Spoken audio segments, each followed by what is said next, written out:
Hi, I'm James Montemagno, a program manager for our mobile developer tools here at Microsoft. And today, we're going to see how easy it is to start building our very first iOS and Android application directly inside of Visual Studio 2017. So let's head over to Visual Studio to get started. Here we are inside of Visual Studio 2017. Let's go ahead and create our very first project. Now, inside of our new project dialog, we have a lot of options from Android, iPhone and iPad, and even Apple TV and Watch applications, but we're going to start with cross-platform. And here, I'm going to select the mobile app based on Xamarin Forms. This will give us a shared C# backend for all of our business logic and a shared native user interface powered by XAML. I'm going to select OK. Now here we have a few different options, such as a blank app and the platforms that we want to target. We're then going to select a .NET Standard Library as a way of sharing our code across each platform, and simply hit OK. Visual Studio 2017 leaps into action and creates 3 projects for me: a .NET Standard Library, my Android project, and my iOS project. Let's zoom in and take a little bit closer look. Notice here that I still have a full .NET Standard Library up top called app26. Has all my dependencies and my shared XAML user interface. I also have my Android project and iOS project where I can write platform-specific code because you have access to 100% of the APIs for each platform in C#. But we're going to focus on the shared code in that .NET Standard Library. Well, first note that I have an app XAML, so that's where I can add any shared resources such as colors that I may be using. If I hit the little arrow drop-down, we'll see some code behind app XAML CS, the C# file associated with that XAML page. Note here that the application, when starts, will create a new main page. It also has a few lifecycle events, such as on start, on sleep, and on resume. But let's focus on that main page.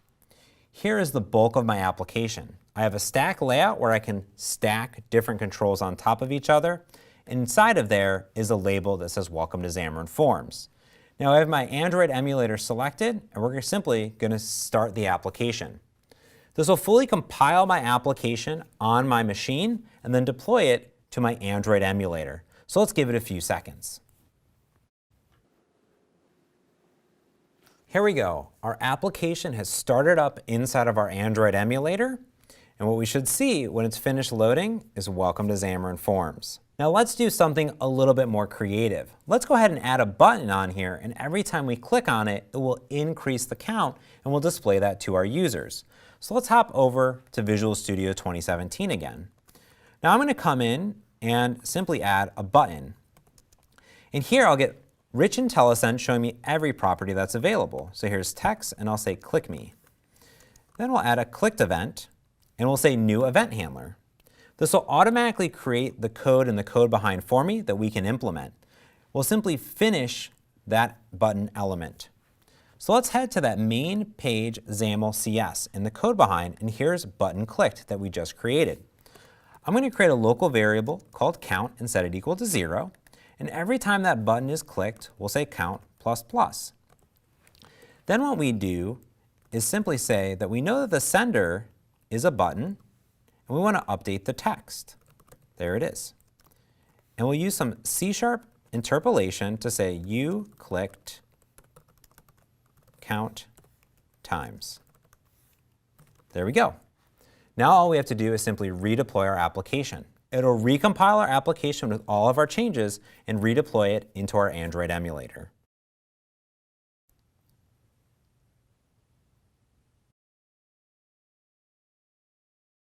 Here it is, Welcome to Xamarin Forms, and a button that says click me. So let's go ahead and click it. There we go. Every single time we continuously increase that count. Now, we could also set our iOS project as our startup. And if you have a macOS machine, you can go ahead and connect to it and use it as a remote Mac machine to build and compile and use a remoted iOS simulator right on your Windows machine to launch the same exact Android application, but on iOS with an iOS native user interface. To learn more and to get started, go to docs.microsoft.com and tap on Xamarin. That'll give you a full getting started guide, samples, and everything that you need to get started. And there you go. We built our very first iOS and Android application inside of Visual Studio 2017. If you have any questions at all, please feel free to reach out, and thanks for watching.